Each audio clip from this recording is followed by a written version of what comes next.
Two later, don't put on the there. Oh, okay. You everything okay down there? Yeah, Okay. So good evening. cut the funds. Okay, awesome. We're good. All right, good evening, everybody. Thank you for coming. We'll call this meeting to order. Have a pledge of allegiance. Mr. Gentry. Pledge allegiance to the flag of the United States of America and to the republic for which it stands, one nation under God, indivisible, with liberty and justice for all.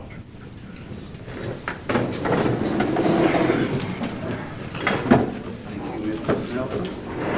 At this time, I would like to have a moment of silence.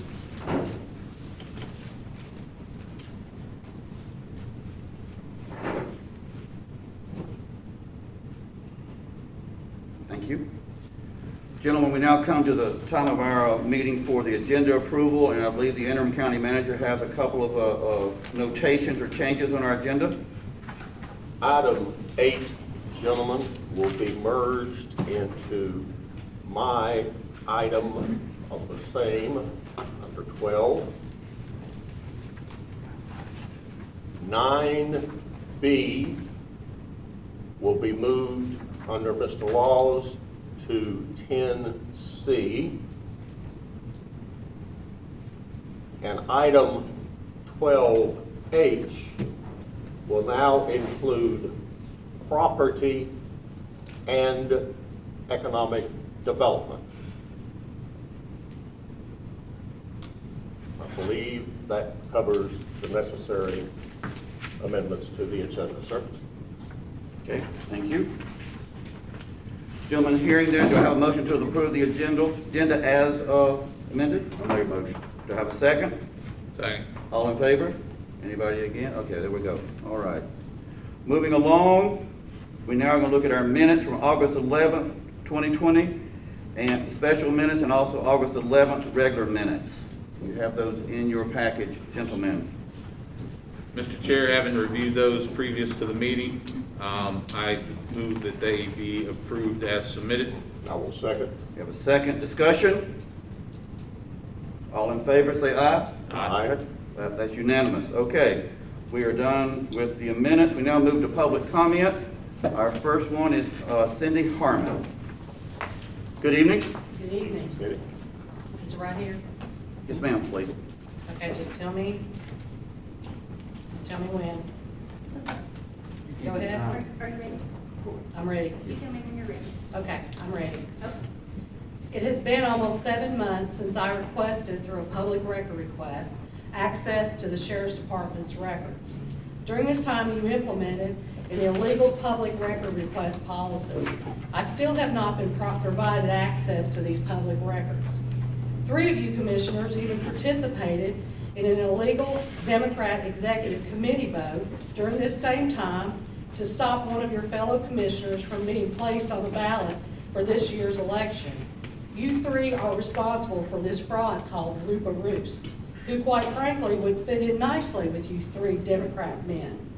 She wants to implement Rupa law in Madison County, which would silence dissent that she didn't deem worthy. Sound familiar? Rupa law, or Buddy Harwood law, apparently also does not recognize the existence of public record or respect the people in power or respect that people in power should ever be held to account. Rupa is right in bed with Buddy Harwood, Michael Garrison, and you, Craig Goforth. Her mission is to fall in line with Harwood's regime.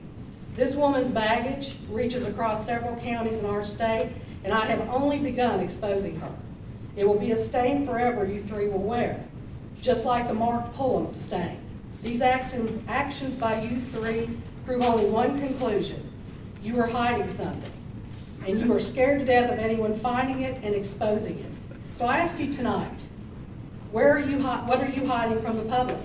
We have already been through the fact that you didn't want anyone knowing about county employees and citizens being illegally wiretapped by the sheriff and Michael Garrison.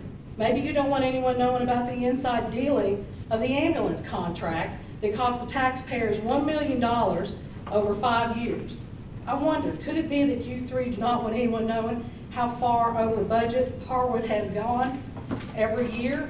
I requested access to receipts that would verify Buddy Harwood's expenditures in his budget. A legitimate public legal request, asked for many times and granted in this state. And you three are denying the people of this county the right to see this. Why? I don't think you want anyone seeing what really happens in Madison County. There's an old saying, if there's a wrong, you fight it. If you don't, you become part of it. The withholding of public records is wrong. And I intend to fight. I'm giving you a chance tonight to fulfill your obligation to the oath you took as commissioners. Provide me those records or see me in court in 2021. Thank you. Who's next? Jim Cruzan?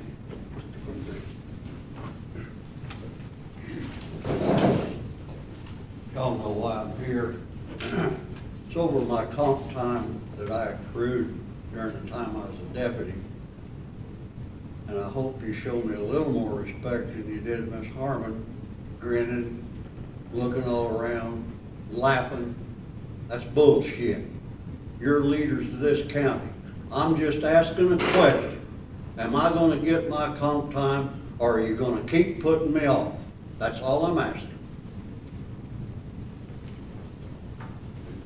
Chris Watson?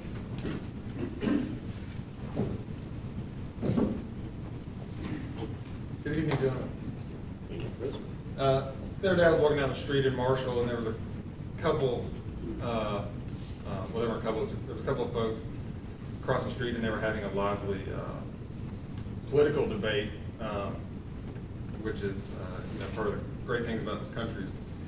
We can disagree, and it was a friendly debate, but it was funny. It was getting kind of heated, and one of the folks, woman said, well, something needs to change. I'm just sick of all this hate, and then that really struck me because, like most of y'all, I spend a lot of time traveling around this county, visiting with folks in their homes, and I haven't met a bad person or an evil person. Everyone I met is welcoming, proud of their where they live.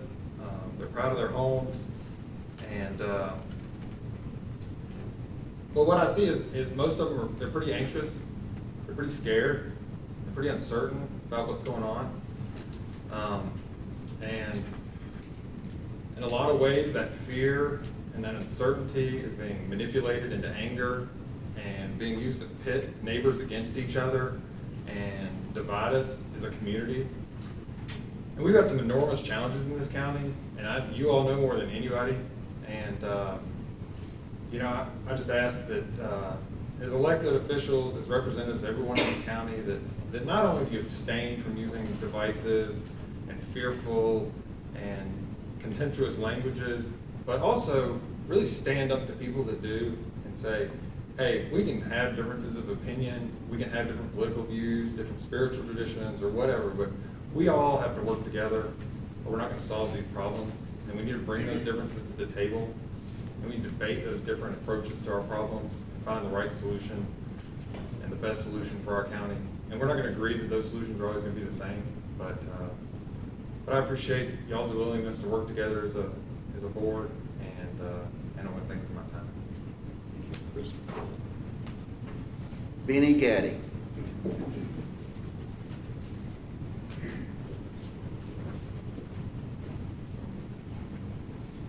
Commissioners, Mr. Chairman, I'm here as a representative of the Madison County Fire Chiefs Association. We have organized a radio committee. As most of y'all know, we do have some concerns for our radio system here in the county. I want to make a recommendation for the committee, and I know some of our other folks are going to talk too. I think there is a solution to this. I know that it has to do with funds sometimes it doesn't.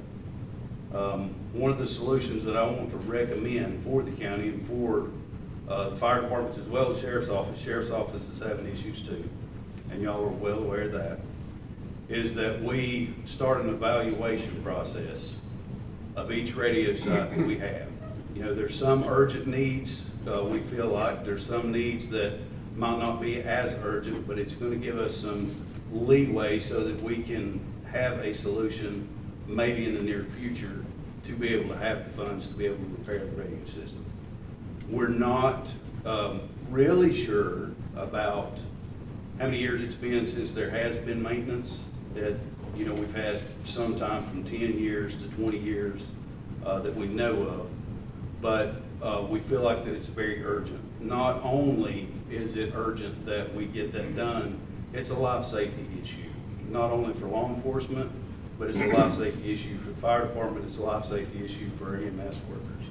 So I would like to make a recommendation and ask the council if we could move forward with this and come to a resolution for it. Thank you. Sir. Hart Barnhill?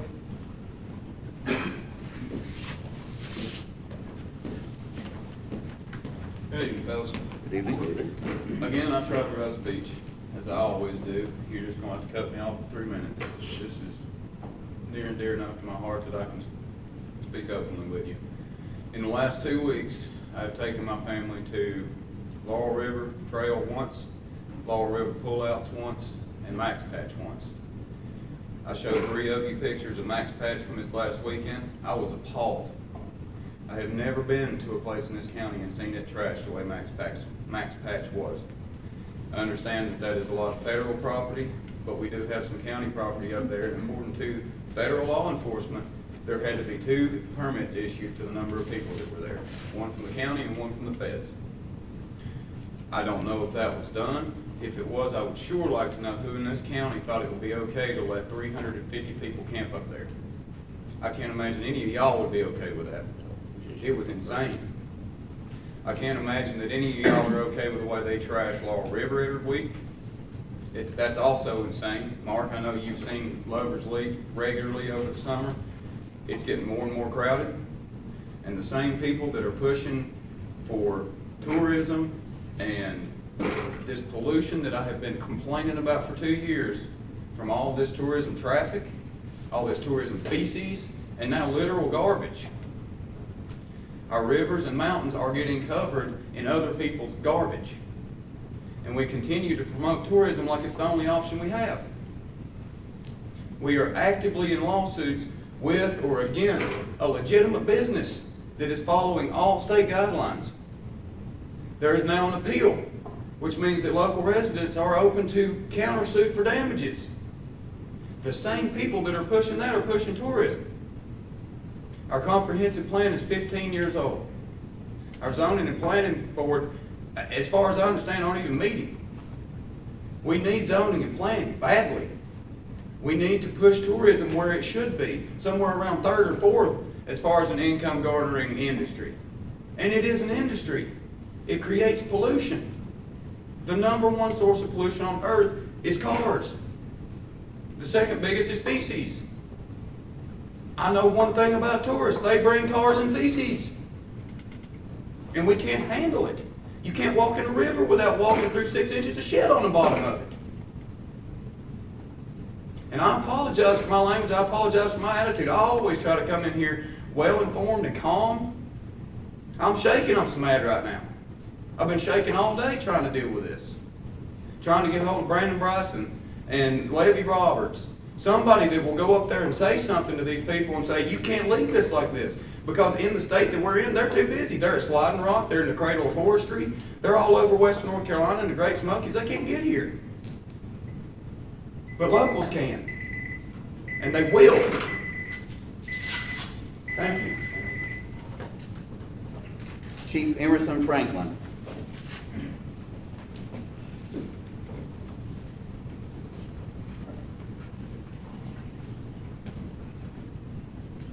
I'm here on behalf of the radio commission and the tires that's on top of these mountains, they're a bunch of junk. We have problems all the time trying to communicate to our firemen, to MS, Mark knows on MS, You can't get out. What I'm scared of, one of these days, one of our firefighters is gonna get down, he can't get out on the radio.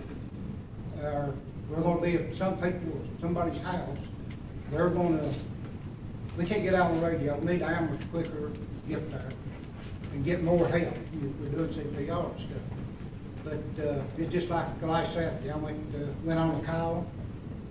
I was in the house with this guy, and he was out of it, didn't know it, but I got the vitals and everything, I was there, and there's another guy with me, but he wasn't first responder at the time. So I had to leave him and walk, went out, tried to get out on my handheld, couldn't get out, so I had to get out and walk. Plumb down to the highway to get on my mobile in my car to talk to the EMS. And you know, this is gonna get somebody hurt, and hurt bad. Over the past 10 years, these tires have been getting worse and worse. They're not, you can't get out in a lot of places, 208, we can't talk at all. Someplace on Shelton Law, a lot of places, dead spots up through there. And that's real vital to our fire department, the EMS, and all the people that we deal with. Something's gonna have to be done with these tires. I mean, they're gonna have to be brought up to date where our fire departments can function. I know Hot Springs has problems, Edge Chapel has problems, Country has problems, Spring Creek has problems. And when you got problems like that, it's hard to communicate and get your job done right. And I've got 33 firefighters on my department that, I'd hate to get every one of them hurt or see anything happen to even one of them because that they can't get out on the radio. The people, all I'm asking you is to, let's do something, let's get something done to these tires on these mountains. To where all these other fire departments and Laurel, I'm talking for myself, and I'm always talking about from other firefighters too, other fire departments. Because they're in the same boat that we're in. So I appreciate your time. If you can, help us. Thank you, Chief.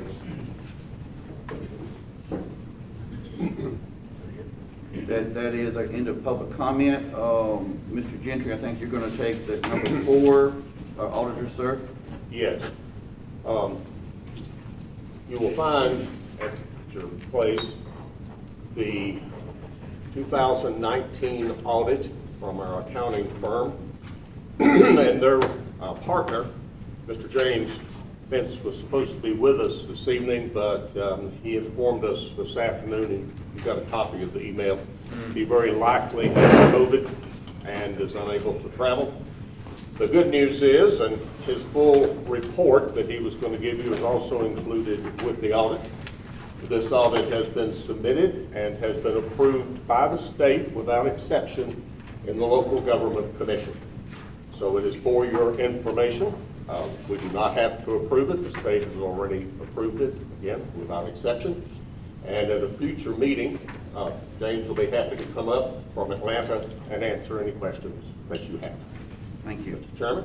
Thank you.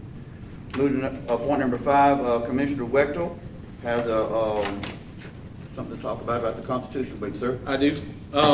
So when our meeting got postponed, this was planned to be done prior to at our previously scheduled meeting, I should say.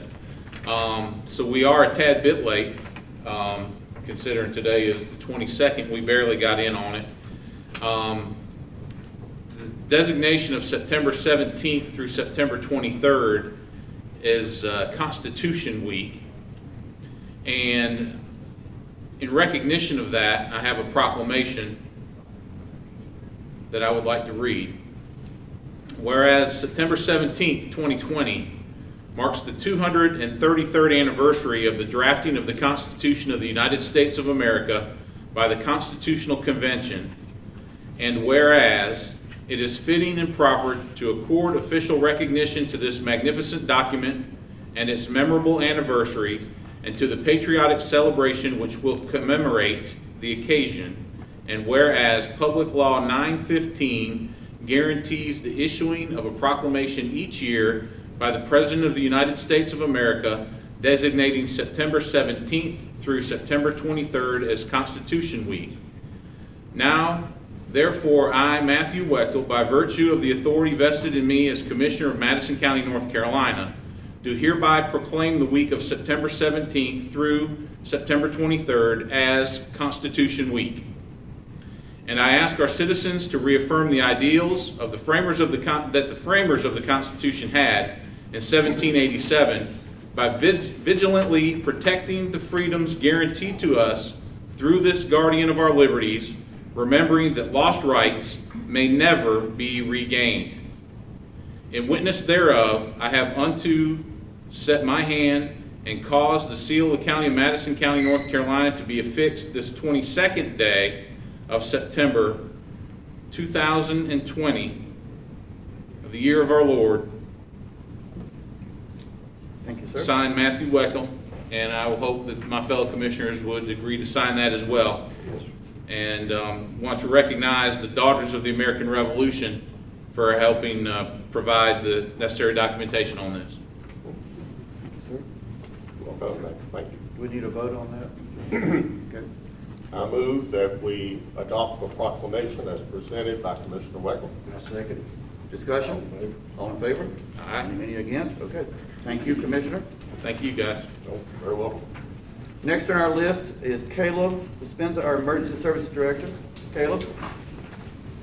Good evening, sir. Gentlemen,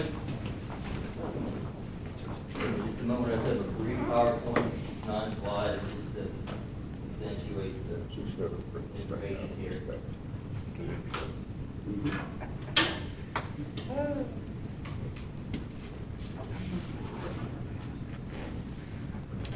Yes, sir.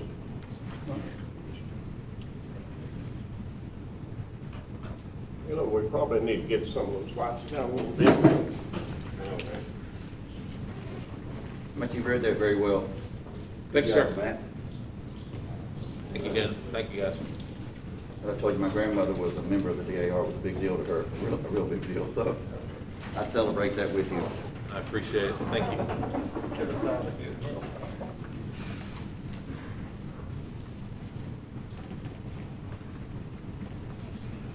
I'm here with you all to discuss the radio system, things the gentlemen before me were speaking about, speak some details about our current situation, just an overview where we are, some immediate needs that we have, and then some long-term plans that we're hoping to implement so that we can get a better, just total comprehensive communication solution for our entire county.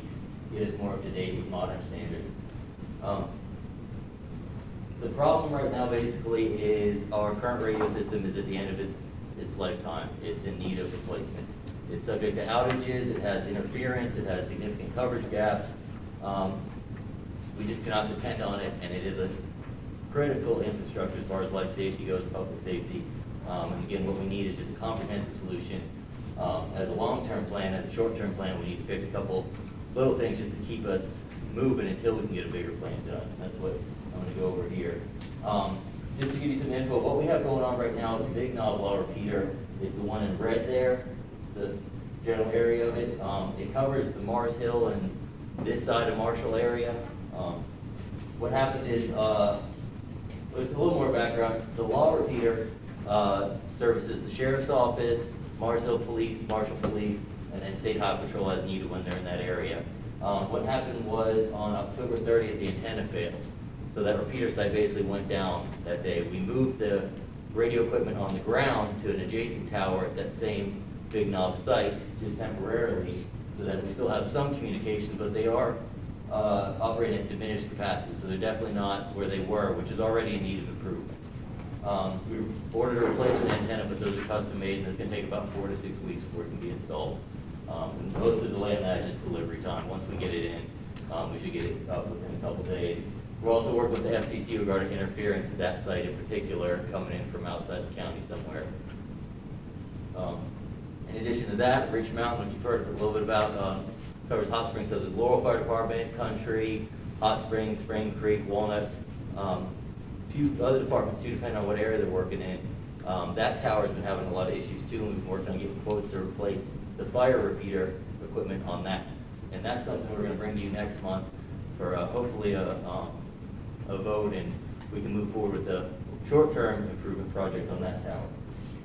This current one on Big Knob is going to be funded by current emergency services maintenance funds, so we're not asking for any additional funds right now. I just want to bring you up to speed that these type of issues are happening, and this is where we're having to spend our money, and it's not going to fix our problems, it's just going to kind of get us back up just to where we can operate a little bit better.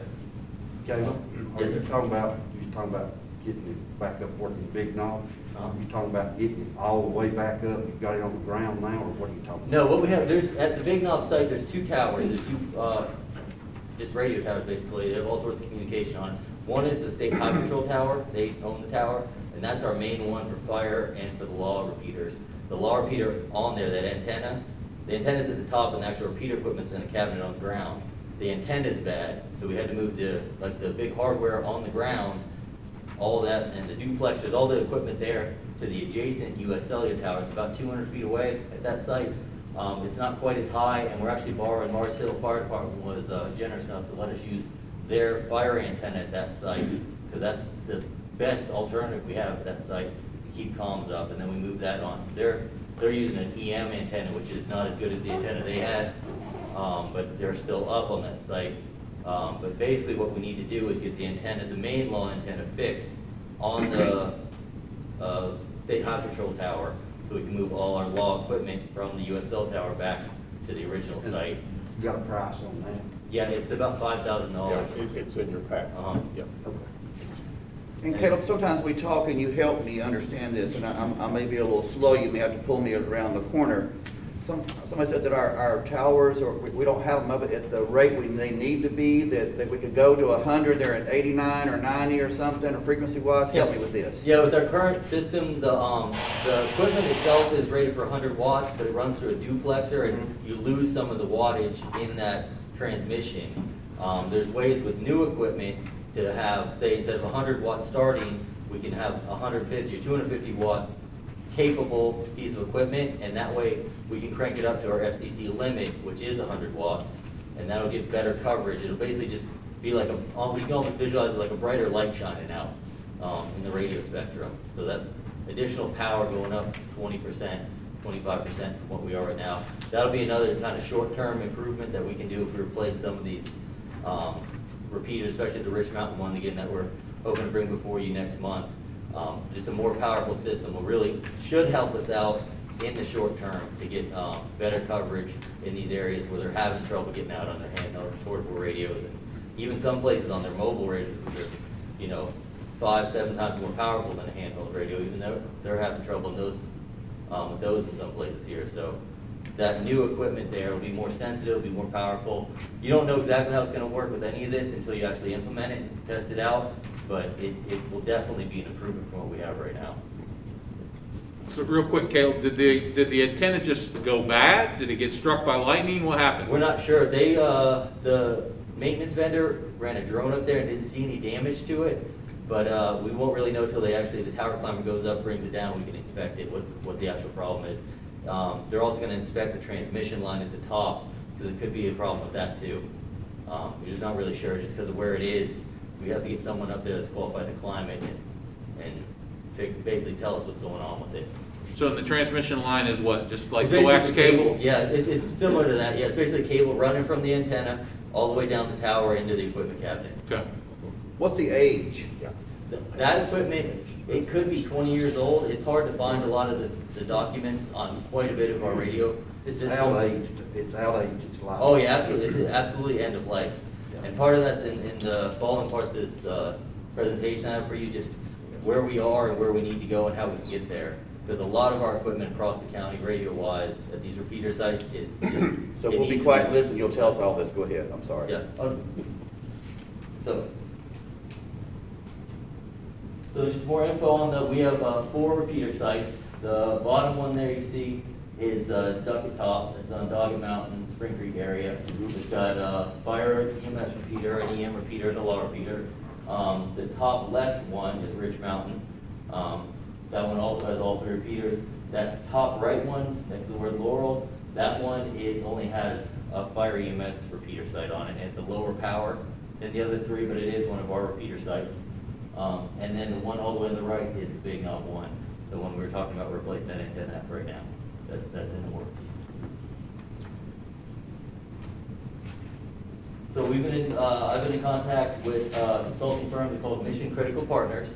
What they do is their expertise is in countywide major radio upgrades, grant work, assessment. They have land mobile radio engineers. They have former members of North Carolina 901 board staff, other experts in their fields.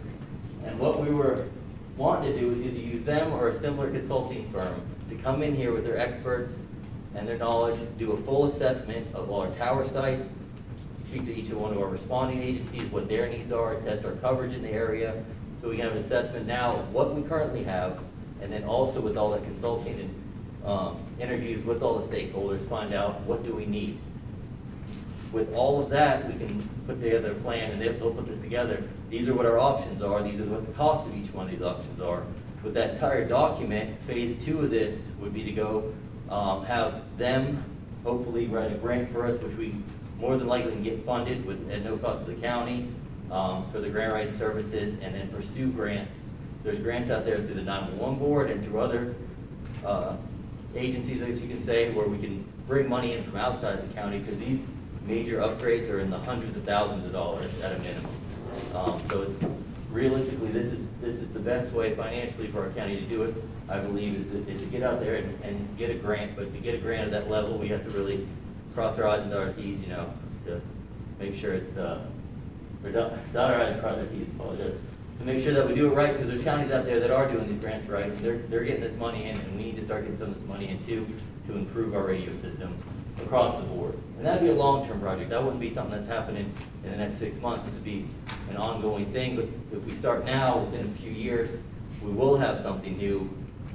We put the work in now, so that in a few years we'll have great radio coverage across the county. It won't be 100%, the way the terrain is, but it'll be vastly improved.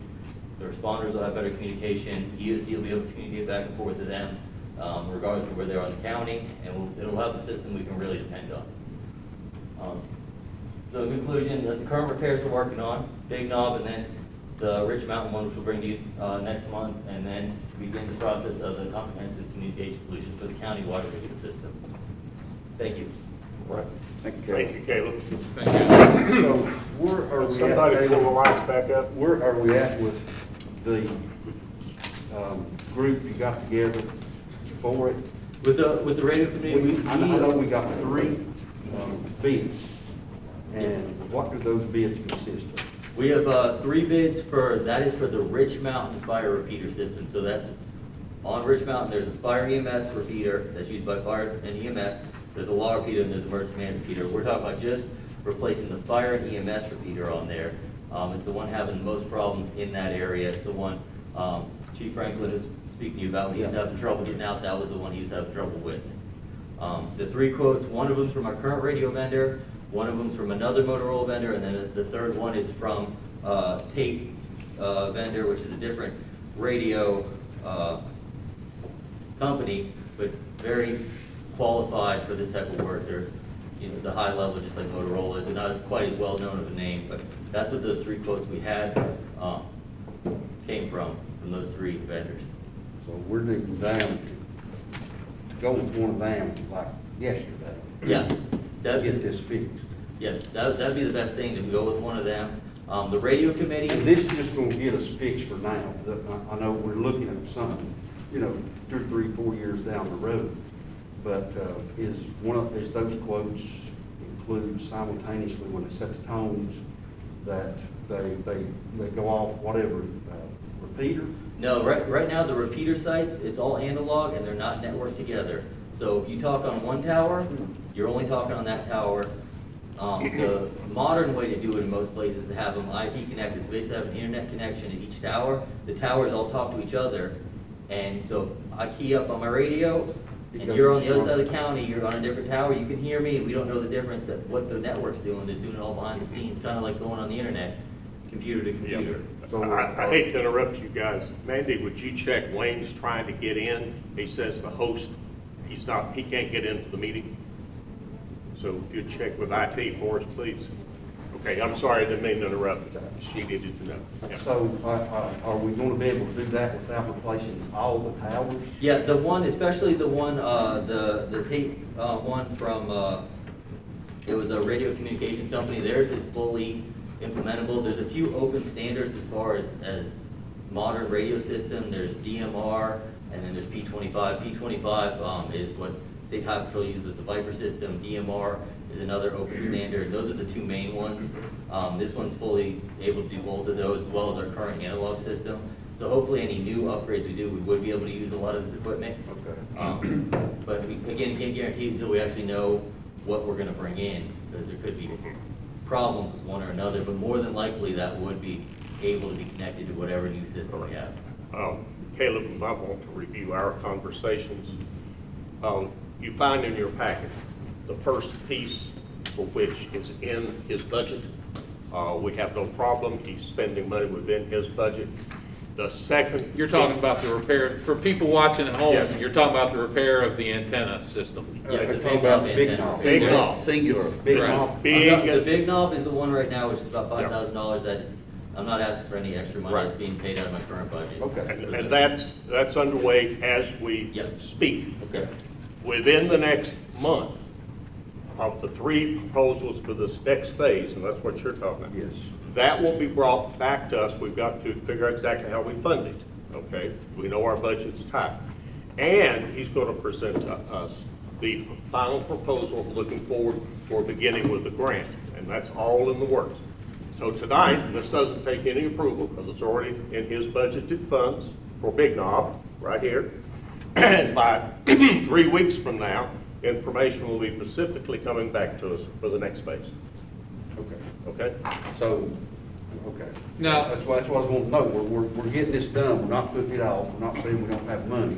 Because, you know, I know down at the sheriff's office actually, and this has nothing to do with that tower, but they couldn't get out in the courthouse 6-8 months ago when they had a squabble down there. Yeah. So, yeah. Yeah, but he has been working on it sequentially. He's done great homework. We've met regularly, so there is a pattern in place. And fortunately, but now this is depleting his budget, so that's going to be some other item we have. Well, I mean, it's gotta be fixed. Oh, yes. We all agree it's critical, and we need to get on both the short Go term ahead, Matt. and the long term. Yes, sir. So Caleb, I appreciate the work you've put in on this. Thank you for that. The proposals that you're trying to put together or to determine a company to come in and evaluate, do like a needs assessment for us, that is kind of how I interpreted what you said. Yes. All right. The radio committee is going to be involved in all that, I assume? Yes, absolutely. Yeah, that'll be a Okay, big so part. nothing will come to us until the radio committee has consensus on what they think they need, is that correct? Yes, that's correct. Yes, sir. Okay, so right now, we're fixing what we've got in order to try and remedy a potential hazardous situation at Big Knob. And then we're gonna evaluate the system as a whole at that point. And what I would suggest to this, to my colleagues on the board is that we take this assessment and we roll this into what we have needed to do and still need to do, and we need to get a comprehensive plan, Yes, sir. an asset management plan for this county, Yes, sir. to where we can identify all the areas that need work right now. We've got several areas that need work right now that we know worked of. 5 years ago. And there's probably stuff that we don't know about, that other people know about, that just hasn't made it to us yet. That's a fact. Actually. So what I'd like to see us do is make this improvement of the radio system part of our comprehensive plan to manage our assets better. And I think at this point in time, speed is of the essence. We don't need the haste makes waste situation, but speed is of the essence, because if we're gonna do a capital improvement plan for this county, it makes sense to do it as soon as possible, because interest rates are rock bottom right now. Yep, yep. We can address a lot of needs at one time instead of just cobbling a bunch of junk together. Right.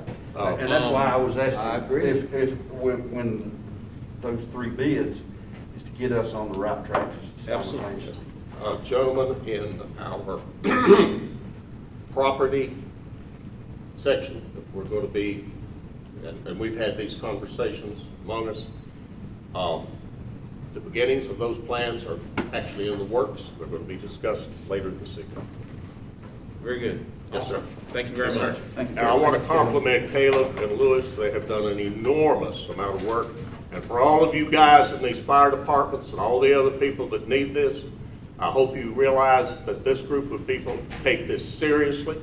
We are going to work with you. We are going to fix it. And we won't. I just want to make sure that the people who are going to have to utilize this system have the most say in how, in what they get. No, Mr. Wexler, I think that's. I think Within it's- reason, obviously. I mean, we all have budgets we have to live within. Yeah. But, you know, I think it's key that the people who are going to use this system, their input needs to be highly regarded. And not that I don't think it will be. I mean, I appreciate and trust everybody's intelligence here. But, you know, I just, if we're gonna invest this much money, we need to invest something that's gonna last and is gonna be worth the investment, because Buncombe County, for example, did an upgrade a couple of years ago, and they went with the low budget deal, and it became a mess, and they That's why spent we're in twice as shape much we're in money now. fixing it. That's why we're in shape we're in now. So it's sort of like the Buzz Aldrin thing about getting shot into space on $1 million of low bid contract, so. Yeah. Thank you. Caleb, Yes, sir. when Well you said. make sure that your radio committee meets, there's gonna be a subcommittee of this board of commissioners, so they're subject to keeping their minutes, Yes. Okay. giving their notice of Yes. meetings, and making sure that it's open to the public and the open meetings laws Good. followed. So, whatever Miss Mandy tells that committee to do and you to do and calling those, she's very sufficient in making sure that rules are followed. Okay? Understood. Thank you. Thank you, gentlemen. Thanks, Thank guys. you. Appreciate you. Thank you very much. Chris Meany, our Director of Parks and Rec. Good evening, sir. Hello, how are y'all doing? Good. Great, great. Hope you are. I'll be brief, thanks for your time. Take your time. The Community Foundation of Western North Carolina has a fund available for Barnard Park. It's there every year. In the past, I've spent it on picnic tables, trash cans, gravel, just general maintenance. That current fund's $990, which obviously I'd like to spend. And in your packet, you should have a drawing I want to replace the entrance sign. It should look something like this. The one there is very, there it is. It's just been there for years. It's had it. You can barely read, it's had it. And I just think it'll be a big improvement for that park. And I've got an invoice from Napa Auto out here on bypass for $775 for the sign. An invoice or an estimate? I've got an invoice. Okay. Yeah. So the sign's already been bought then? Not yet, this is just a copy. Okay. I told him I had to get approval before I could buy it. I got you. Yeah.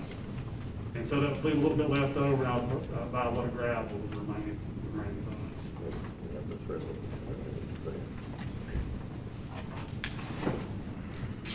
Good today? I am. And this is the, what are you doing, Wayne Brigman? Hello there, stranger. All right, so this is this is the fund that was set up by Dr. Steen many years ago, correct? That is correct. There is a resolution, gentlemen, that needs to be entered for the record. And Chris, do you want to read that into the record? Do you have a copy of it? I do not have a copy. Okay. Mr. Chairman, you want to read it into the record? Oh, sure. Whereas generous benefactors have previously created a trust fund being held by the Community Foundation of Western North Carolina for the benefit of Barnard Park, and whereas the county has been advised by the Community Foundation that there is currently $990 of income available from the said trust fund, and whereas the Community Foundation has approved the utilization of such funds for enhancing the park by the purchase of such items as gravel for the parking areas and improvements to the entrance sign for the purpose of maintenance and preservation of the park. And whereas the County of Madison is of the opinion that the utilization of such funds in the park in such a fashion would be a great benefit to the park. And whereas the County of Madison is of the opinion that the utilization of such funds in the park in such a fashion would be a great benefit to the park. And I think I just read 2 lines. Wherefore, the County of Madison does hereby approve and request the Community Foundation to distribute the aforesaid $990 to the County of Madison for the specific purpose of purchasing aforementioned items to enhance the maintenance and preservation of the park. This is the 22nd day of September 2020, Madison County Board of Commissioners. Mr. Chairman, I move that we approve the resolution and authorize the installation of the sign. Second? Discussion? All in favor? All right. Okay. All right. Hey, Chris. Thank you, sir. While you're here, can I ask you a question, Chris? Absolutely. Have we, as a group, or as your department, I don't know that it's ever been brought to us, so I don't know that it's ever been considered. Have we ever considered some sort of a donation box down there at Barnard Park and other areas that the rafters regularly use to try and help defer some of the costs of the upkeep of these things? That has never been discussed, no, sir. Okay.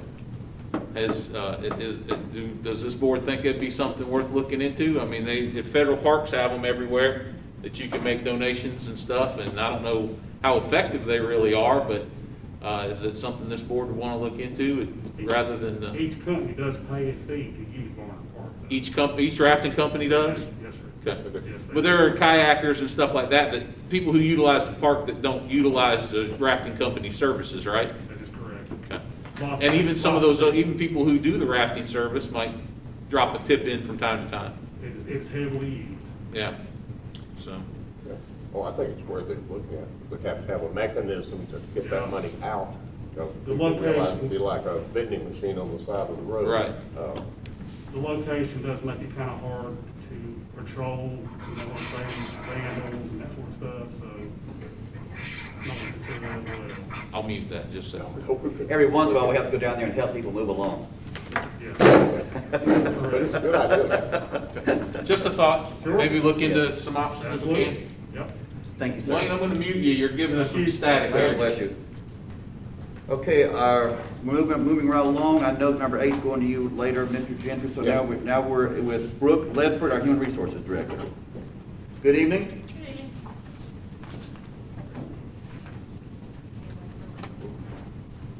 Go ahead, Brooke, I'm listening, I promise. As you know, the Human Resources Department has been looking at alternative payroll software. Currently, the HR department uses Harris Open Windows for time management, payroll, and reporting functions. I believe the county has outgrown this payroll software, as did Brooke Smith, my predecessor. The payroll and benefits coordinator must complete payroll and reporting manually. This takes huge amounts of time. She's only one person and does it for the entire county. This includes manually creating the W-2s each year, sending them out, and a lot of other tax forms and the ACA reporting also. We have been watching demos, and so far we have watched demos for Paycor, ADP, and NeoGov, and have reached out and received references from current local governments who use Paycor and ADP. After watching the demos, receiving quotes, and reviewing references, we believe ADP would be the best fit for the Human Resources Department. Currently, the Harris Open Windows software costs approximately $14,000 for the HR related functions. HR also has $21,000 in its budget to purchase new software, in addition to the $14,000 that it's already spent. The total annual cost for the ADP software was going to be $26,875. However, we would not be able to implement this software until January 1, so we wouldn't need the entire annual fee. We would only need half of that, which brings it to $13,437.5. This cost includes the ADP Navigator connector, Essential Plus Payroll, Essential Time, Time Analytics, Employment Verification, and Annual Processing. It should also be noted that ADP has completely waived implementation fees and also placed a discount on our account. Moving forward, if we ever wish to purchase other software, whether it be onboarding, general ledger type software, the discount would also be applied to that. ADP does not require us to sign a lengthy contract, and we will be billed on a bi-weekly basis. All that they ask is that we give 30 days notice if we decide we don't want to use it anymore. ADP does have a terms and conditions agreement, and I've reached out to the references listed in your book, and to their knowledge, they've never had any issues with these terms and conditions. Purchasing ADP would help automate many of the functions that are currently being done manually. It would save time and be more efficient and effective. I am asking the board to approve the purchase of the ADP software. Gentlemen, we've heard the discussion. We've talked about this before. What say you? This, I have a question. This was previously budgeted for and is in your budget, correct, Brooks? Yes, sir. It is in the approved budget. The funding, not the specific contract. If it's already in the budget, go ahead. Well, we still have to approve Yeah. the contract, so Donnie can review the contract and put his stamp of approval on it, right? I've reviewed the contract, I've spoken with Brooke and Marla, and the folks in the finance office quite a bit. This is the type of software that they really, really want to have. We had looked into another vendor about this time last year, Paycor, and the terms and provisions of their contract were something that we really couldn't live with. The terms and provisions, the general terms of this contract have some standard problems that all vendors want to put in their contracts when they send them to counties, and their choice of law provisions, which basically say that if there's a dispute in this contract, we will go to New York and we'll choose New York law, and they're attempting to tell us what kind of dispute resolution provisions we can have in it. Those are provisions that we would certainly love to contract out. So in talking to Brooke, what I've told her, we have a standard addendum that I've prepared to go to on all our contracts that reverse those provisions and put them more in line with what the county would want. So I've asked her if she would send this contract back up to them with that contract provision in it to see if they would agree to it. If they do, we're all good. Now, if they don't, you're in one of those situations to where they've got a product that you really want, but they won't give you everything else that you need. So you're gonna have to, sort of weigh those two. And that's part of the reason I asked Brooke to reach out to other counties and municipalities, because if we have that problem with those contract provisions, then those counties are having those same problems with it.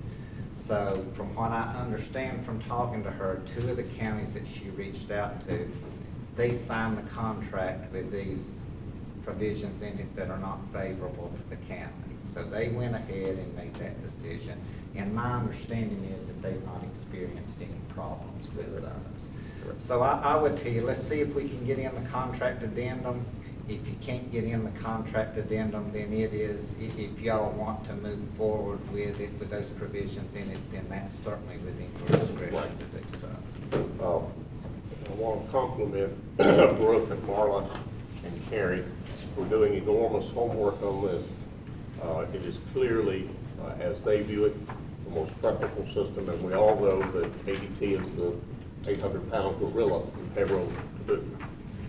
So I would recommend a motion along the lines of our counselor to allow us to proceed. We need to do so in order to be able to implement this by January. So I will make that motion. I'll second. Discussion? I am very interested, though, that they do what our attorney, Donnie Law, says, because that I've seen that happen on other situations, other business dealings, when that you can go to another state on different laws, and they can compel us to go there for arbitration. Now, I'm not saying it's going to happen. But I'm not comfortable with that. So I would hope that would work out. I want you to get the software. I just appreciate his attention to detail to make sure we do it correctly. So we're not complaining about why we're going to New York. Okay. So Understood. mine is a yes with a caveat.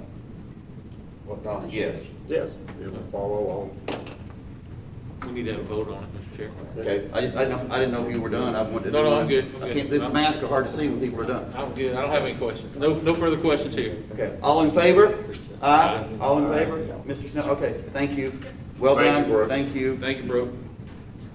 Mr. Laws, you're up, sir. Thank you for catching that, though. I do appreciate that. That's good to know. Thank you, Mr. Chairman. Mr. Chairman, members of the board, I've got, I think, 4 items to bring before you tonight. The first one is something that we commenced last month, which is the conveyance of property to Spring Creek Volunteer Fire Department. You authorized the publication of the notice notifying the public it was your intent to convey property to Spring Creek. We ran that notice as required in the newspaper. The sufficient time has run. So I placed before you each, before the meeting, a proposed resolution together with a proposed deed. The resolution basically says we've complied with the publication, we've run the notice, there is a description of the property that Spring Creek desires, which is the small rectangular section that is behind their current fire department.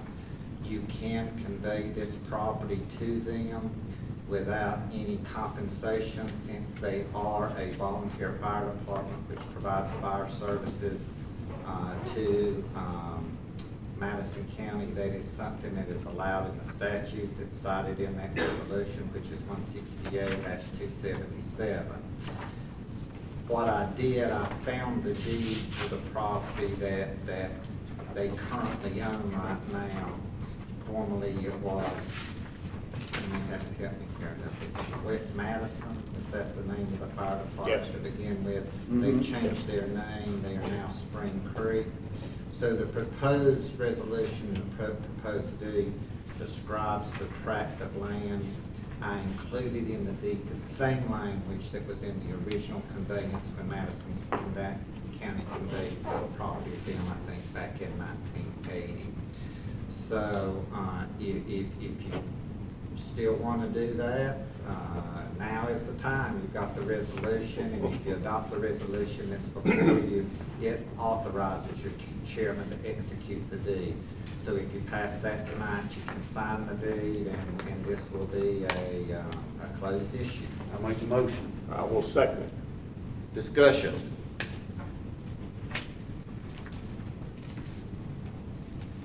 Just for clarification, I know you said it, but I want to make clear that everybody understands. This is only the little small rectangular section directly behind the fire department, correct? Yes, sir. Any other discussion? All in favor, aye? Okay. Thank you, sir. Okay, I want to discuss with you some policies right now that that the county doesn't have, that I believe you need, and maybe a modification to another policy. The county is engaged in wanting to prepare a grant for some substantial CDBG monies that are out there and available. And I believe it may be Terry Bellamy who is heading up that process, and she has done a lot of research into what is required, and in doing that, she has found that before we can commence that process, Madison County actually has to adopt some federal policies that are consistent with federal guidelines before we can even commence that process. And those 3 policies, draft of those policies, are in your materials. The first one is a citizen participation policy. The second plan, the second one is an EEOC policy, and the third one is a procurement policy. So anybody that's dealt with federal grants will be familiar with this process. There are all kinds of federal requirements that you have to follow in order to get this money, and then when you get the money, how do you spend it? So everything has to follow all of those guidelines, and we have to have those in place before we can even apply for the grant. Correct. So it was good work on her part to research these. So really, she knows what she has to do to have a successful grant. So it would be my recommendation to you to adopt, and you can do it in one motion, all 3 of these plans, policies that are in your materials, which would be the Citizen Participation Plan, the Madison County Equal Employment Opportunity Policy, and the Madison County Fair Housing Policy. Okay. I'll make that motion. Okay, we have a motion on the floor. And I will second. Now, we're now to the point where we have a discussion. It's open for discussion now, gentlemen. You've reviewed them already, Donnie. Everything's within your scope of, They're appropriate. no further questions. Any other discussion? All in favor? Okay, that's unanimous. Thank you, gentlemen. The final policy issue is deals with a policy that the county has had for some long period of time. It's probably a policy that's been there since maybe 2000. It's your overtime pay policy. And when the emergency hit and COVID hit, and we were meeting there and doing short meetings and advisory and polls, there was a determination made at one time, and my understanding is that the commissioners were polled at that time, and basically you consented to allowing for this overtime pay to exempt employees. So what has happened since that, there've been those payments that have been paid out, and they have now come to an end. And what we need, what your finance office needs, is a ratification of the monies that were paid out consistent with, I think, that earlier notification that had been given to them. So the only problem is that you've not formally adopted that, but I believe y'all probably know more about that than I do. If there was that poll where everybody was called. So what I would be asking for would be that you ratify overtime pay that was paid to exempt employees that may have not been consistent with that old policy that you had. And then we will revert back to the overtime policy. Now, what we found out in this COVID thing is that they've given us guidelines as to how to modify that overtime pay policy so that we can maybe recoup some monies in the future. That's what I was gonna ask. So I believe Brooke will be bringing to you sometime in the near future a modification of that policy so we can actually bring it up to date. So what I'll need is just a motion to ratify the overtime pay that was paid to the finance office consistent with your earlier direction. I'll make the motion. Second. Yeah, okay, second. Discussion? This was a short-term, short fix, and I had you, and you, both you gentlemen, y'all were my responsibility, and Mr. Gentry had Commissioner Brigham to make sure y'all kept up to date on this. This was during the COVID, and we had to do this because to keep everything moving. So this is a short-term crossing the T and process. dotting the I. We're gonna get more FEMA money, we're gonna get some other grants coming in, so I just want. And include that, after tonight, we will go back to be consistent. Yes. The ratification will end on what's been paid out through today's date, and then we'll go Correct. back to the original policy. Okay, Correct. any other discussion? All in favor? Aye.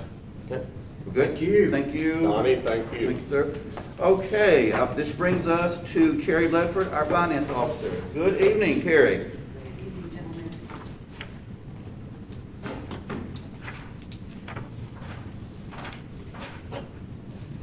Before you, find for your approval, item A, it's a budget amendment.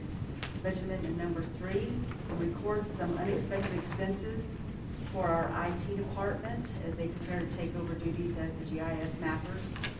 As well, the meantime, as we continue to contract out for this service in the meantime. You can see that we are moving some salaries from our temp line to the salary line in our solid waste department. Also, where we are recording the movement of salaries from the transportation department to nutrition as requested by the former community service director to follow the staff that changed in that position. There's no extra money, we're just moving it from one department to another. The health department has secured a couple of new grants, and that information is within your packets as well, on each of those. This amendment also includes some remaining funds that were rolled over from FY '20 in a total of $289,212. And as listed, you can see that this amount is a variety of grants that are each named. See down there.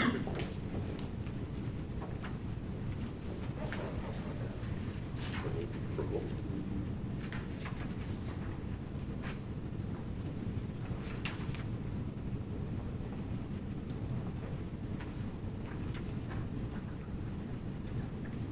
No questions? Okay. Gentlemen, we need a motion and an approval on this, please. On budget amendment number 3, I'll make that motion to approve. Second. Discussion? All in favor? Okay, unanimous, please, thank you. Thank you, gentlemen. Okay, next is item B, which is August's financial report. At the top of the first page of that, you'll see that we are at 16.7% into our FY '21 budget. For all funds, we received 9.13% of our revenues, which is below where we should be, but normal as the higher percentage as it comes in September once people start paying their property taxes.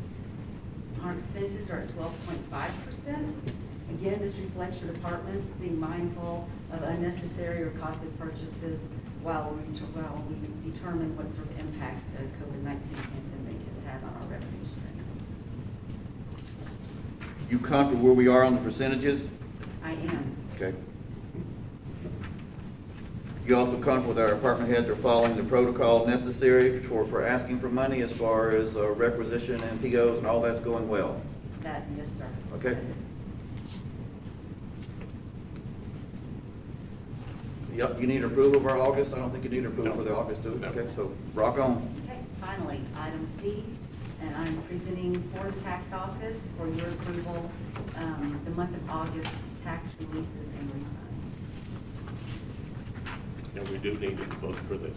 Okay, thank you, Mr. Gentry. It's the yellow sheet. Okay. Yep, it's the one highlighted. All right, here it is, yes. Bright yellow.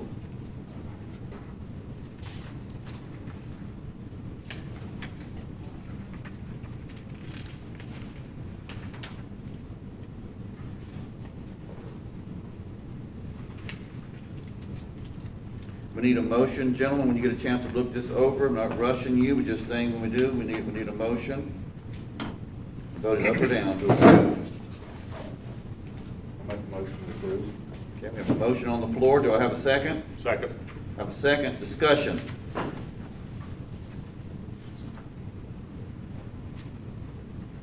Hearing none. All in favor? Passes. Thank you. Thank you, Carrie. Thank you, Gary. That brings us to our interim county manager, Mr. Gentry. Mr. Gentry? Gentlemen, we have a number of items that just need to bring you sort of up to speed on. As we know, we have implemented several changes having to do with solid waste. I believe those changes are moving along as planned under the leadership of Sam and his good folks. And we will continue to stay that course as we have all agreed to. So it's just things are moving along good and as planned. Second item, and again, you will find a copy. I provided all the commissioners a copy in advance. Norris, just go back to the solid waste. Yes, sir. Combination. I got some questions. Okay. One is on these cards. Can we not send 2 cards out, Sam? Because we've got actually some people pissed off that their husband had a card that wouldn't let the trash be thrown out, yet the people knew them. So what would you suggest? You suggest 2 cards, or how do we deal with that? Well, the fee that each individual paid for each home, $160 last year. Sam, will you come on up a little closer? Sam, Then we'll go you to need hear to come up where, yeah, otherwise it won't go out. Thank you, sir. No problem. As of now, the misconception is that the county gives each home a card. In fact, the county does not give them a card. The card is included in the fee that they pay each year to run the whole facility. So when they say we should give them the county does not give them a card, they're actually paying for the first one. Okay. That is what's always been way before I came on board.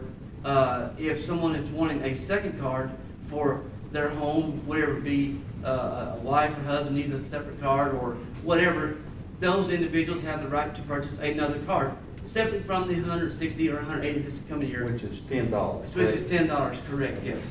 Yeah, but they have that option to do that. It's a misconception that the county gives them only one card. The county doesn't give them anything. It's paid for that card. Okay. But they want more, then they need to pay the extra $10. And I believe in fact, if they want to do that, they can go ahead and call the tax office and request that every year that they can add a $10 duplicate fee or card on that bill, so they can get 2 every year. Okay. But it's my recommendation, you only give 2 to each dwelling anyway, Right. would be my recommendation. There's many reasons why you should not give more than 2. Another question is, these people who have rental property, and I'll take for instance, somebody's got like 5, 6 cabins, they have to pay per cabin, correct? That is correct, yes. Awesome. Wow, isn't that a bit much? I mean, especially, you know, if they normally don't stay full, and we can, you know, use cabins for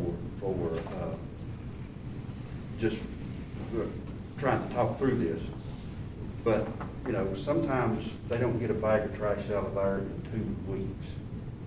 So, do we not need to discuss this instead of discourage when some of these businesses are getting $180 per cabin, you know?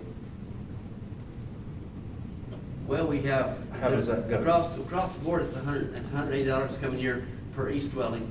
And the dwelling could be, in this case, with the taxes going out there, it could be a home, could be a yurt, could be a cabin, could be a barn, anywhere that's a livable dwelling that's creating any kind of items that may need to come to the landfill. Right. You may have a single mom, 1 child, that only does 1 bag a week. So you only get 52 bags for the whole year. Well, you're charging that person 180, just like you're paying somebody bringing in 1,000 bags a week, you know, or if it's a group of people. So the way the commission has always been is that you pay that amount for each dwelling.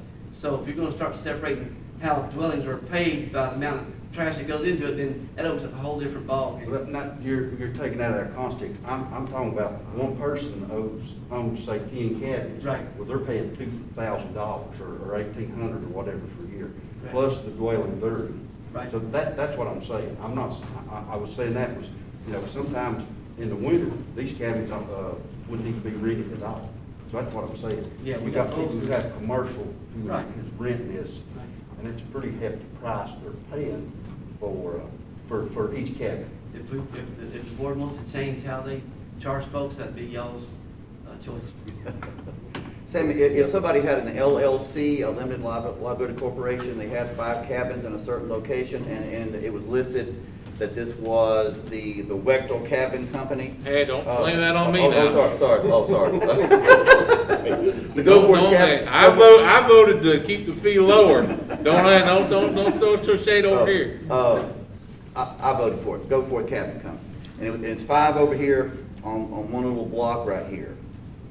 I'm still gonna need to pay if I have 5 separate cabins, even though it's coming to, if I have one address. Well, it's our policy. I mean, you didn't do the policy, we did this. That's my job to enforce that. Okay, I got you. So right now, that's the way it reads, whether it's an LLC, doesn't matter. If it's a residence, it's a residence, it's got a, okay, got you.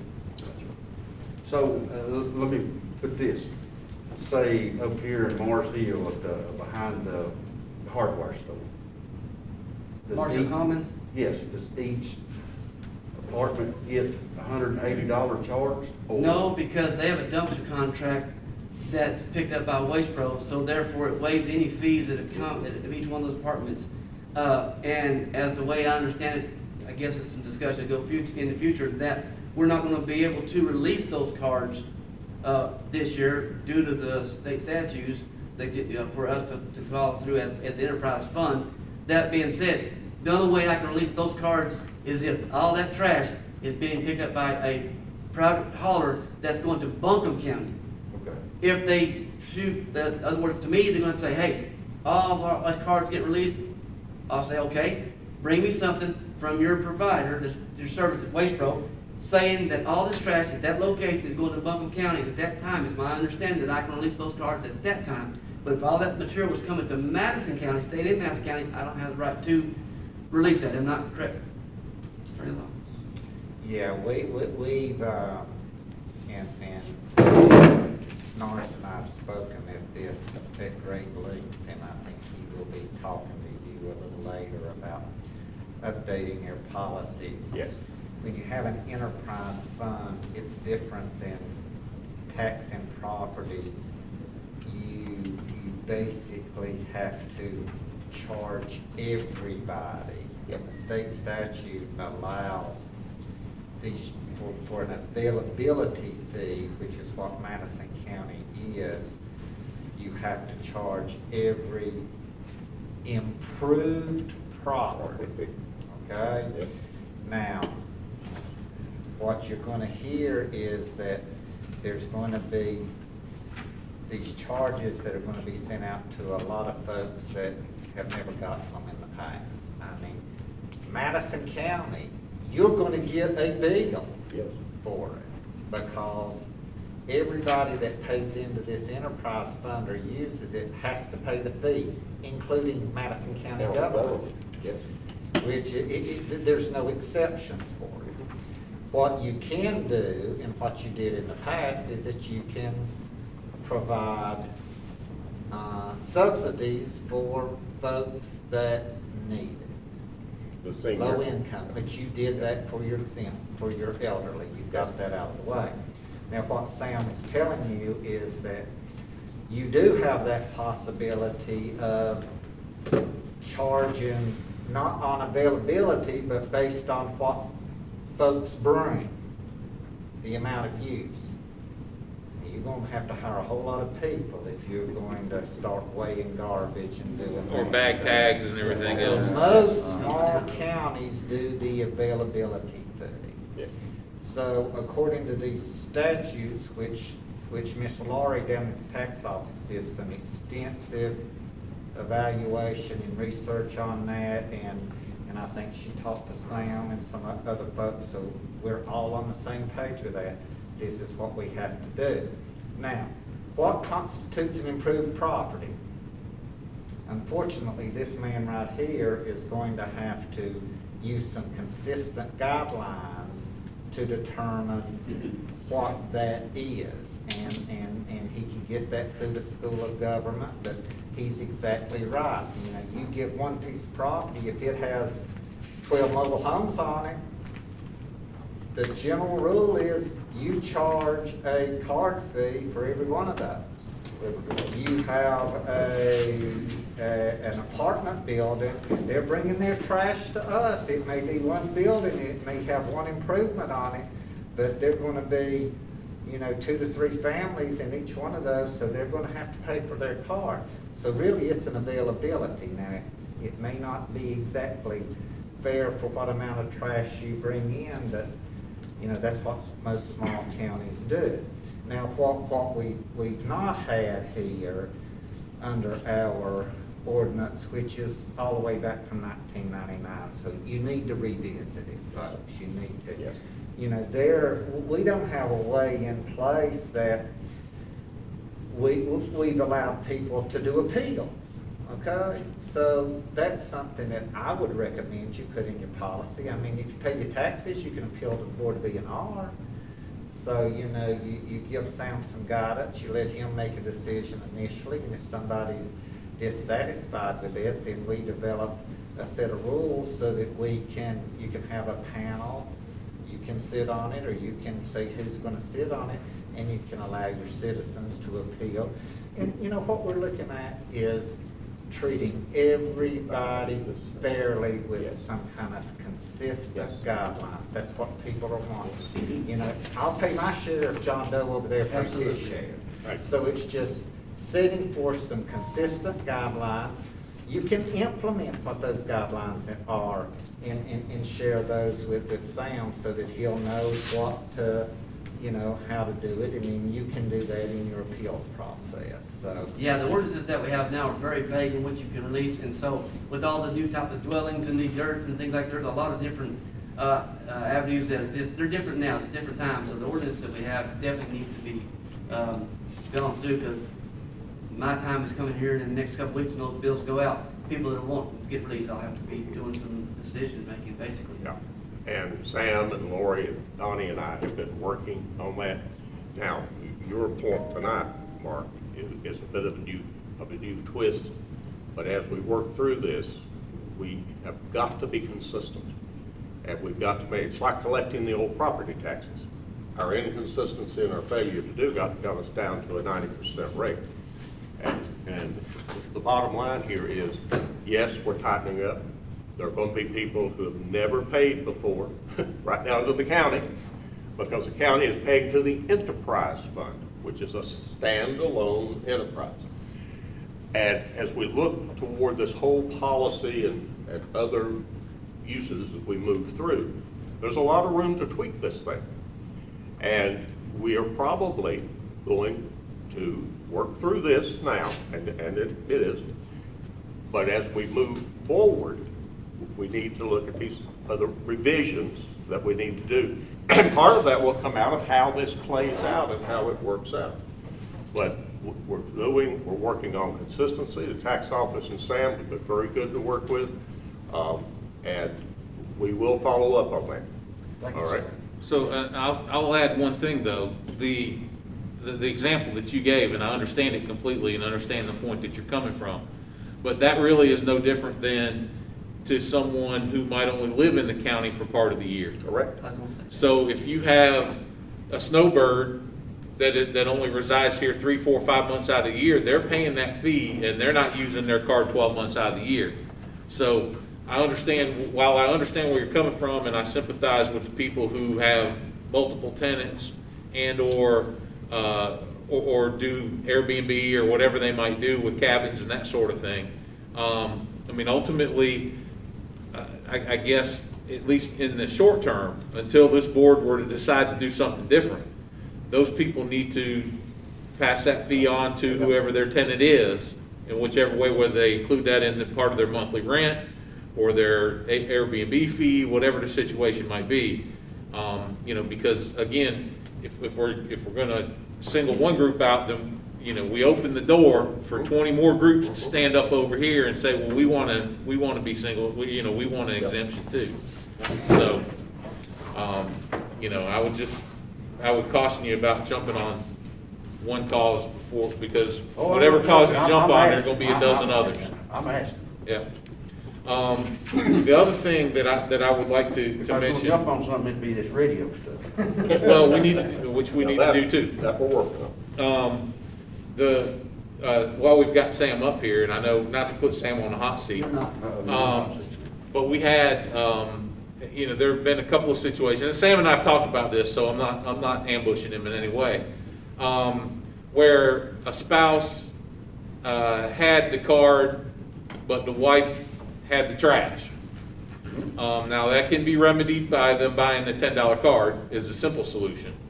But if you know that you're married to your wife and you take the trash off and she's got your card and they know you've showed your card before, they don't need to be hassling these people about, you know, where's your card? I know, you know, my wife's got it. Well, you can't throw your trash in here, and it's happening. I think we run into a situation using the term hassle people though. I mean, I don't agree with that necessarily. I think there is some discretion that can be used. For example, a little common sense go a long way. There were a couple of cases where the spouse had the card on the phone and willing to show their ID to show that they're the person who belongs to that card. In a situation like that, and that's what Sam and I have talked about, you know, there might be a situation where some discretion can be used. The fact that you have someone who the attendants recognize still doesn't mean those people paid their taxes just because they recognize them. I know, but, and Sam's talked about it, once, you know, you show your card and they know you've got a card, then they shouldn't be showing it every time if they know you've got a card. Okay, may I interject? Yeah, go ahead, sir. Okay, the scenario that you're not aware of, if you're one of those center tenants and you're working at center and you got people coming in, people coming in, people coming in, people coming in, they show you a card, because you're that one person thinking they recognize you, they done forgot who you were, you had a card, it might Right, take them if 4 or they 5 don't recognize times. you, that's one thing. Yes. But when they know that you've got it, then you shouldn't be a badger. Right, during this initial stage of this, the center tenants all know, I'm hammered, ask. Now, we're gonna be 1 month in. At that 1 month, and I'm not giving my guys leeway, because if I do that, that causes cracks in the armor. Right. Okay? I won't step back, I'm sort of the bench to them already. Listen, if you know the person's coming in, and you know, they've been doing it, telling people, you know they have the card, you need to let them know that even though you know they have the card, make sure that they have that card with them. Because let's say they know that you work this day on Tuesday. Okay, well, he's down there, they go down there, and you're not there, somebody else is working there. That person does not know you, so you better have your card with you. Because the man is doing his job when I'm requiring you to do is make sure everybody has a card. So having your card with you every time is important. What they're doing now, and I sort of email you saw earlier, the people are coming in now, they're showing the cards. As soon as they come in, bam. So the center tenants are not asking everybody because they don't have to, because as soon as they pull in, they're already learning, they're already adapting to this new thing that they're showing to the center tenant before they even get out of the vehicle. Like this, so he don't have to go ask them. He's not asking everybody. He's only asking the people that don't show their cards, that may have a different scenario. They're walking over there. So they actively going and asking everybody now because they don't have to. But the ones that don't show the card and they got time, they walk, because sometimes these centers are very busy. That'll walk over. You may get lucky this time and not get asked. Next time you might get asked. You know, they're not going to remember everybody that comes in. It may take 3 or 4 times because they deal with so many people. So until you're in those shoes, it's kind of hard to say that, oh, they know me, they remember me. They may not, you know, because they deal with so many people. That's a glance, gone. Because they're moving on to the next one, especially these busy centers like Mars Hill and Marshall, Ebbs Chapel. Those are constant. Yeah. So it's going to take those guys, you know, in this beginning stage. But after a month now I'm telling you, if you know them, you don't have to ask to see their card. They're probably going to show it to you anyway, but that's going to, I'm going to lighten up a little bit. But that'll be, now, again, in January, when January comes, new cards, new color, there's going to be a phase there where you got to hammer it in every time, you know, for X amount of time, you know, we're going to be some leeway, because they've given leeway in the past for the old cards still be good till February 15th. But they'll be doing the same thing for the last few months, and then it'll lighten up a little bit again until in this case, it'll be till next year, because we did this in this middle of this year, you know what I'm saying? We started this stuff. So we're gonna have 1 full year of people who know who you are and that kind of stuff, so it'll lighten up a little bit. But at the same time, people like Ebbs Chapel, they have the card all year long. Because the folks up at Wolf Laurel, they come and go, they'll have the card all the time, because they sell, buy, they'll have the card all the time, especially people from Yancey County. The only way to do it, you gotta card everybody. But again, they'll learn people too. They'll say, you know what, you're good. You know, they'll know you, that kind of stuff. But what they've been doing, people have been showing, all the senators saying that everybody's doing a really good job just showing the cards, because they know they have to have them. So there are going to be scenarios that come up and we're working through. I tell everybody this right here. I'm not the owner of this ship. I'm simply the captain. And I'm navigating through this uncharted water as best I can. You know, there's going to be things come up that's going to come up that I'll have to work through with the county manager and y'all as we go forward. Because it is uncharted water what we're doing. But we're doing a good thing. Because fairness is what I'm all about. Gotcha. Okay. Thank you. And I got one other question, Sam, that we've got that I'd like for us to think about. If we've got the situation we have with the landlords, for example, is let's say that the Go Forth Cabin Company has 10 cabins, and he's got 10 cards that he has rightfully purchased. You know, he's done the right thing. He's purchased his cards all properly. in his name. They're all in his name. That's correct. What about what happens if the tenant? I mean, are we good? Or are our guys okay to accept that card with some? Because I know one of the concerns we had was somebody using someone else's card and the names matching up to the card. Do we have a plan to address that where a tenant is using the landlord's card? It's everything's totally proper, everything's totally above board But There'll be no way for us to check that if that tenant actually lives at that location. Right. The problem that we've had in the past is that there's so many homes that didn't have a card, there's so many scenarios that could cause a problem like that. But if you get every home in Madison County has a card like it's supposed to, I don't care if people move 10 times in the county, because this house is gonna have a card. Right. This house is gonna have a card. If you're getting everybody, that'll clean a lot of that stuff up. You know what I'm saying? The problem I'm having would be if somebody takes that card and gives it to someone from Bunker County, let them use that duplicate card. correct. And Or- you're cheating yourself if you do that. Yes. And Our that's- taxpayers are that's cheating themselves if absolutely- they do that. The question about the card on the phone card, showing that and driver's license matching up, that's fine and dandy, but there's scenarios why that wasn't one. Until you do this every day, you wouldn't understand that. And here's the scenario I came up with, I was going to tell you, had some tires, 2 loads of tires came in, big loads. And this guy's gonna have more. I'm thinking, well, where are these coming from? Because these are no merchant ID, not a tire company. He said, oh, so I found out the address of the person that the card is, because I knew this wasn't the person, I knew it wasn't him. He said, no, I'm doing this work for him. Okay, I can't dispute that. So what I do, I drove out to the house, knocked on the door. I said, excuse me, so-and-so. I said, it's up on Bailey's Branch. I said, you got a lot of tires coming from your property. I'd just like to see where those coming from, you know, I want to check them out. Oh, I got other properties. I said, okay, well, take me to where those tires are coming from. He goes, well, I gotta be honest with you. I gave my card to my buddy in Buncombe County, and those tires are coming from over there. I said, well, you got your card now? He said, no, sir, I do not. So, ordinances says you have to have the card and you have to have a valid driver's license. We're not doing the driver's license thing because my city attendants will be they'll be back up the road like no other. If everybody's showing the card on the phone, they have to go verify that. That would be a nightmare right there, especially at Marshall. Right, and the key isn't for everybody to do it, but in a rare instance, I think is what I'm saying. I mean, it's the exception. It's not the rule, it's the exception. Yeah. For example, the case that we had today. Yes, yeah. The guy had his vehicle is in the service department at the dealership having warranty work done on it, and he forgot the card and left it in the truck. The truck's in Marion, but his garbage is in Madison County where he lives. Right.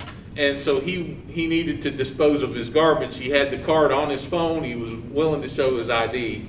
And that's where I think that And I would hope that would be something we draw up and say, hey, Yeah. if this scenario comes up, you can still bring your trash, bring it to the main landfill, let's check it out. Because I've got men that work for us that would present a challenge for them to be able to do that type of stuff Understood. on a regular basis if everybody started doing that. Yeah. Gotcha. So, and the key is. but I agree. I told him, one time before, the man came to me, I talked to him, his wife got turned away at the same center. He come talk to me, after I explained to him, talked to him for 30 minutes. He was like, oh, I totally get it. Totally understand why y'all are doing this, no problem. He bought a duplicate right then. Yeah.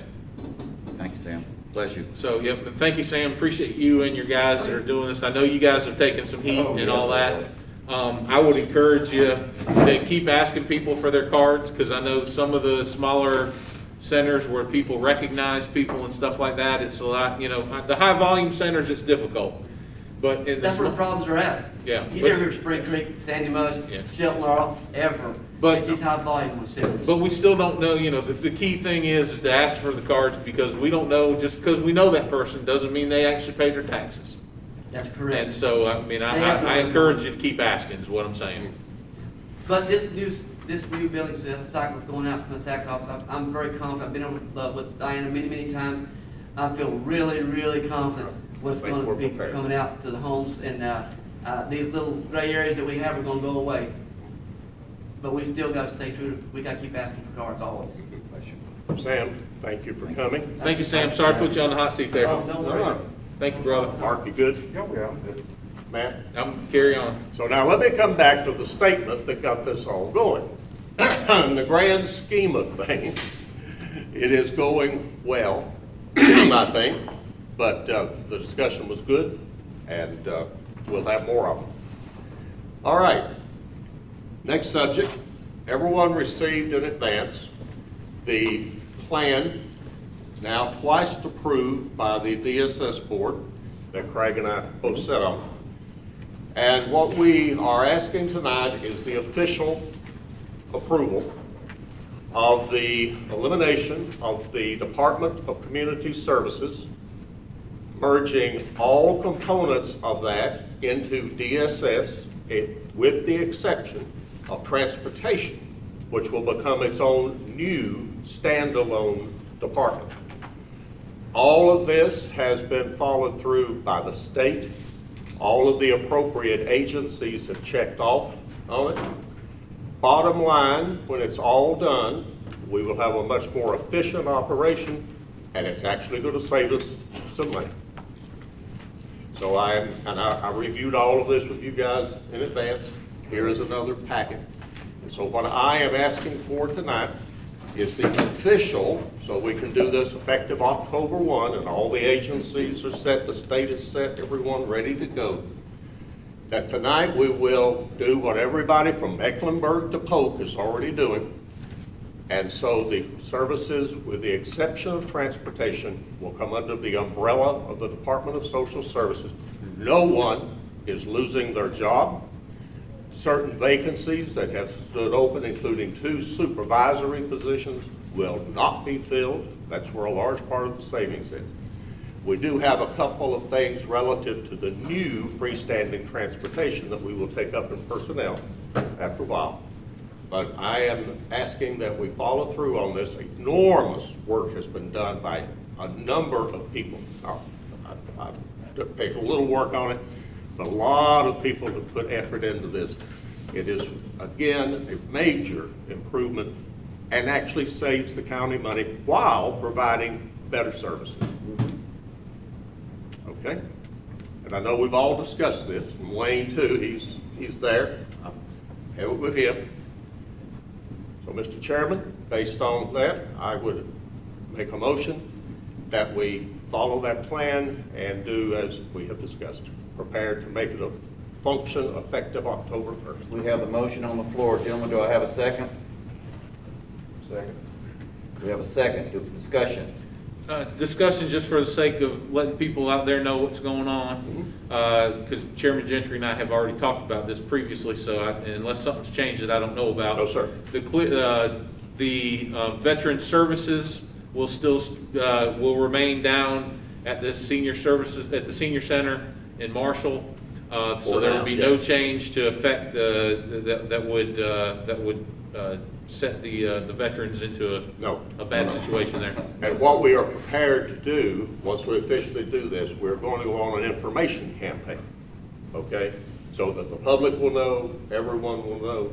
We've got components of that already lined up through the various parts, even out to the senior meal sites, all of this.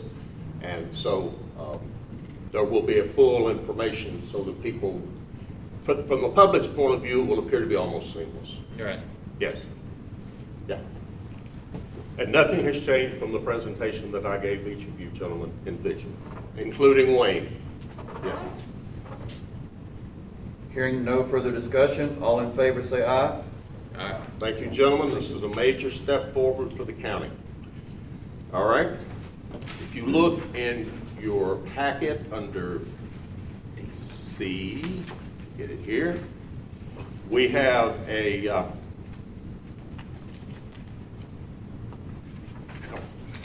Is this the lease? yes.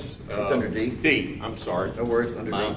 It's been a long day, gentlemen. Yes, sir. Yes, My sir. eyes- No worries. my eyes are fading on me a little. This is a standard lease, and this one is for the center community, that's right below, Petersburg, Grapevine. And this is standard. Mr. Laws, you have no problem with this, sir? No, this lease was prepared by Community Services. It is consistent in its terms with the one that you approved, I believe, 2 months ago for the Laurel Mill Site Correct. Center. And again, I would request that we approve that lease as prepared. Mr. Chairman? I'll make a motion. I have a motion. Do I have a second? Second? Discussion. All in favor? Okay, thank you, Mr. Gentry. The next item is the Senior Citizen General Purpose Funding Application. If you will note, Madison County receives annual funding from the Land of the Sky to assist in the operation of the 8 senior citizens centers. The attached application outlined proposals for expenditures of these funds over the fiscal year. All right? And again, this is standard, Yes, okay? sure. And again, Donnie, you wouldn't have any problem with this, correct, sir? And these centers do a lot of good for us. I make a motion, we approve that, gentlemen. We need to get the people back into them. We sure do. Amen. I second it. Motion second, discussion. I agree with Commissioner Webster, we need to get the people back in them. All right? Other discussion. All in favor? Aye. Okay, we're good. All right, we have 2 different surplus properties. First, you will notice county-owned surplus property.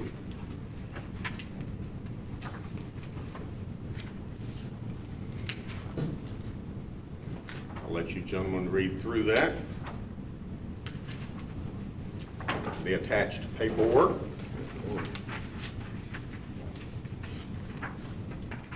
And you will see the list of the properties.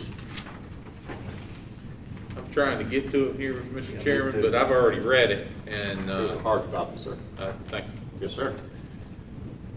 And there's a lot of different items on there, gentlemen. Mr. Chair, I move that we reject the offer. I will second that motion. Oh, and I would say, yes, for sure rejected. I don't like, yeah. You guys know I'm all in favor of putting properties back on the tax roll, but that is Not for this a very penance. unfavorable deal for the county. Any further discussion? All in favor of not accepting said? Okay. All right, the next item. Do we need to state those properties for the record or anything, Donnie, or are we okay with that? Okay. All right, we ready, gentlemen? Yes, Yes, sir. sir. All right. The second one was the one that Terry Litton presented. And this is a piece of equipment that we are disposing of at the landfill. And it's a 1991 Ford F-350 box truck. With no box on it. Yes, which was removed from service for all of the obvious reasons in July 10, 2017. It is essentially a cabin chassis is all it is. And it's basically a piece of equipment nobody wanted. Correct. So now we have the opportunity to sell this piece of property for $450, which will allow that funds to be returned to the enterprise fund. And the language, if approved, the board authorizes the county attorney to prepare and the chairman of the board to sign a proper resolution for the sale of said vehicle as appropriate. I move. Go ahead, sir. Who's gonna do it? Go ahead. No, you go ahead. please, go ahead. I move that we sell this truck for the amount offered on GovBid. And that we authorize the county attorney to prepare and the chairman to sign the appropriate paperwork. I have a motion, do I have a second? I'll second it. Okay. Any other discussion? Any further discussion? All in favor? Okay, we're good. All right. Thank you, gentlemen. If you will notice, the last item, we do have a application. This is actually cleaning up something relative to the library board. Correct. And you have the appropriate paperwork in front of you, or electronically. Yes. This is the recommendation of our library director and her board. Move that we approve. Second? Discussion. All in favor? It passes unanimously, we're good. And just for the record, that individual is Jason York. Yes. Now, one last thing. You have in front of you the County General Assistance Program COVID-19 Relief Update. And these are the funds that are moving through the Department of Social Services. We're presenting that every month. This report was given by Connie. It has served in area code 28754, 20 individuals. In area code 28753, 57 applications. 2874312 and 2878722 as of 9/18/20. And these funds are being expended in compliance with the regulations of the COVID-19 CARES Act. And just for the record, there are people that live in Madison County that have a 28787 area code, because I'm one of them. And I think Carrie Ledford is too, yeah. So, but anyway, I'm not one of the ones that got the assistance, I'll go on record to say that, but Politicians don't believe. somebody will accuse me of that now, sure as the world. So. I'm sure you'll end up on some website. Somebody, but anyway, I just want to make clear that the 28787 is not money that left the county. No. That is money, those are individuals that were verified to have live in the county. Thank you, Matt. Commissioner Wagner. All right. I have nothing else in my report other than to move to request from the chair that we have a closed session for personnel, property, and economic development in accordance with proper regulations, Mr. Chair. Gentlemen, we need to go into closed session under North Carolina General Statute 143-318.11A6. Do I have a motion to go into closed session? So moved. Second. Second. Discussion, all in favor? We're in closed session. We can do that too. May we?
I looked over here, and then whenever, what's his name got up there? He said the same thing.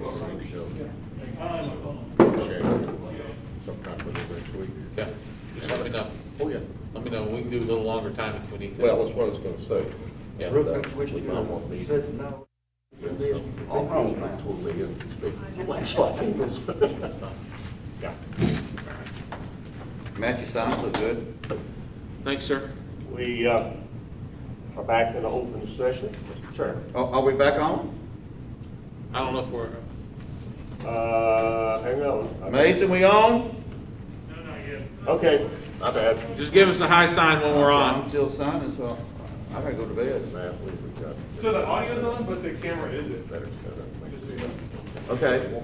The audio's on, but the camera's not? Yep. Trying to see you guys.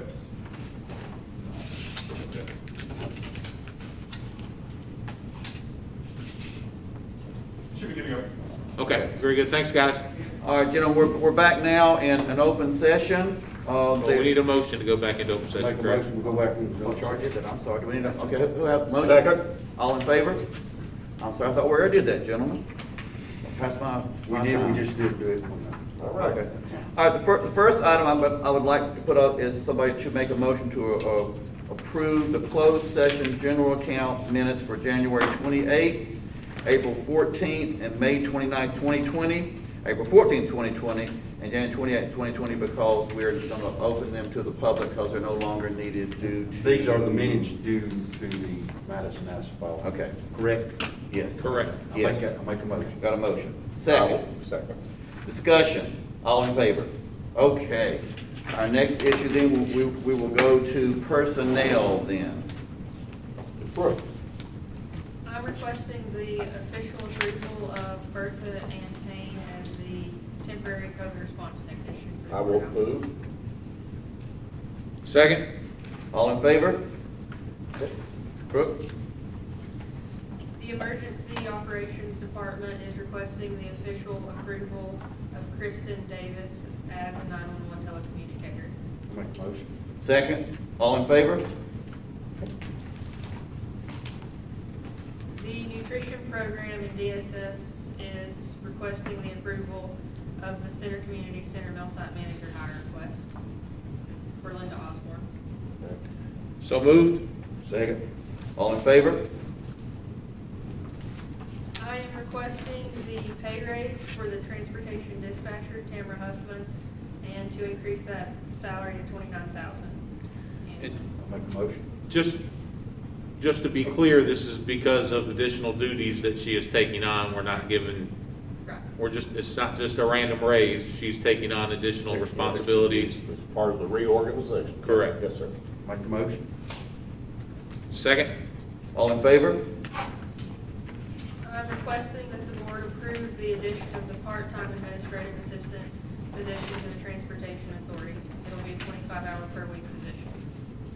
I will move, and again, this is part of the reorganization of the new standalone transportation department. I'll second it. All in favor? And just to clarify, that is just to advertise the position. Correct.